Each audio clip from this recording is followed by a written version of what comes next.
Hi everyone, this is Kayla Wilson X here for update number 6 of the Beast Tamer GMS release.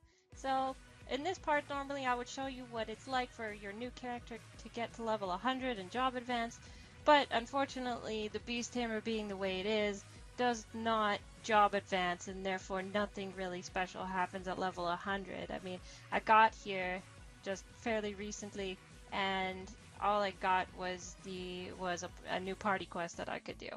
So, other than that and a few items, there's nothing really special that happens at level 100. But what I can do instead is take a second to examine the skills with you. So by this point, you should have about 200 points for your main animal and 80 points for your secondary animal. Because as we know, we're only supposed to max two animal tiers.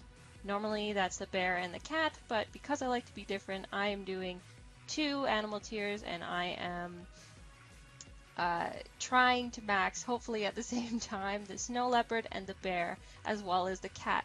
So I have most of my points right now in the bear, and that's because I'm kind of afraid of what I'm doing right now, and I know that I should be maxing the bear.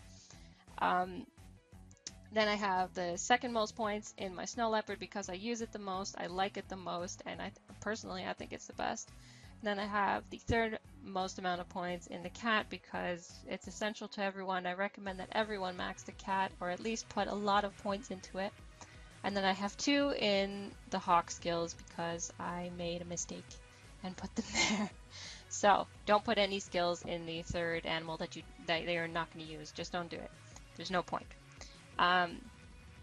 So yeah, anyway, as you can see, I've got a fair amount of skills in the bear and the snow leopard. I'm all the way down to really deep breath, which you should max instead of deep breath. If you haven't gone too far already, do not only put 1 point in deep breath. You're not going to use it that much, and by the time you get to really deep breath is much better. As you can see at level 1 here, it does 556% damage, whereas just regular deep breath at level 10 does 450 and only brings in 8 monsters from in front of you.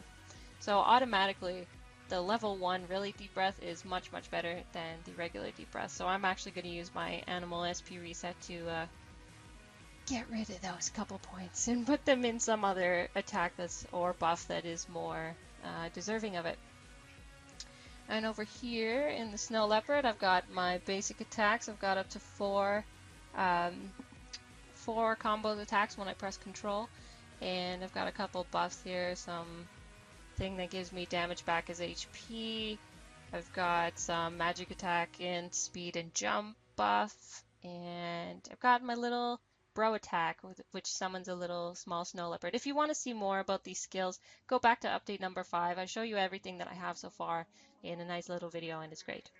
Now over in the cat here, you've got some passive effect skills where you don't have to do anything. Just by switching into cat mode, these buffs will activate, which is kind of helpful.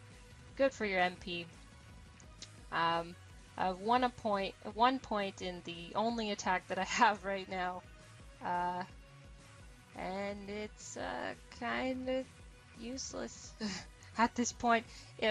If you plan on using the cat, put a lot of points into friend launcher at first. It's a little bit slow, I find, to attack, but it can attack 4 times in a row automatically without having to get any other secondary skill or anything like that, so it's pretty good if you're into that, but I'm into snow leopard, so. Then we have got some more. We got item drop rate, things like stance chance, HP and MP buff, good things like that. And we've got a healing. It's not really an attack. It just throws a ball of yarn at your party members, and their HP recovers by not that much actually. Then we got critical rate and minimum critical damage that we're buffing up here, and we have the sort of Meow Cure, which is the Beast Tamer's version of Dispel.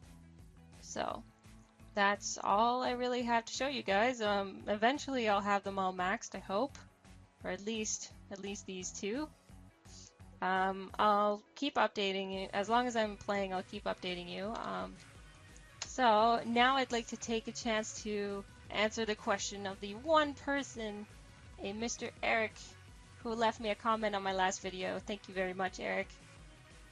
What he was telling me was that he's a level 40 Beast Tamer and he's having a little bit of trouble because he finds he dies too quickly and he can't find proper equips or good enough equips to keep him alive. So I'm not sure what beast mode you are using, Eric, but I would recommend, if you find you're dying too quickly, I would recommend switching to the snow leopard, or at least putting enough points in it that you have leopard hide, because that will give you part of your damage back in HP. And I find that's kept me alive. I don't even remember using an HP potion unless I was battling a boss. So that can keep you alive pretty well. Also, if you're having trouble finding equips, mobbing and hunting with the snow leopard will increase your chance of finding items and equips from mages, I believe. Anyway, I think right now, at least while the Beast Tamer is out, there's a tendency for mage equips to drop.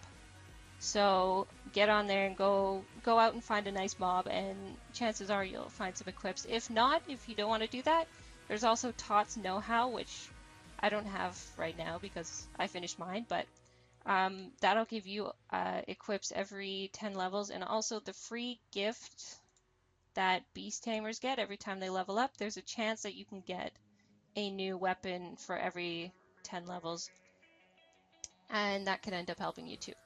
So that's also if you're unfunded. If you're funded, I can't really help you. You gotta go to the free market and go find some good items for yourself. But if you're unfunded, that's how I recommend it. Tot's Know-How and mobbing with the snow leopard. You'll stay alive and you'll find good equips really fast. And if anyone else has any comments or things you want me to explain, just let me know. Drop me a comment below and I will try and put in my next video, which will be a sort of overall rating of the Beast Tamer, what I think of it, the high points, the low points, and everything in between. So hopefully you guys stay tuned for that. Thanks for watching. Bye.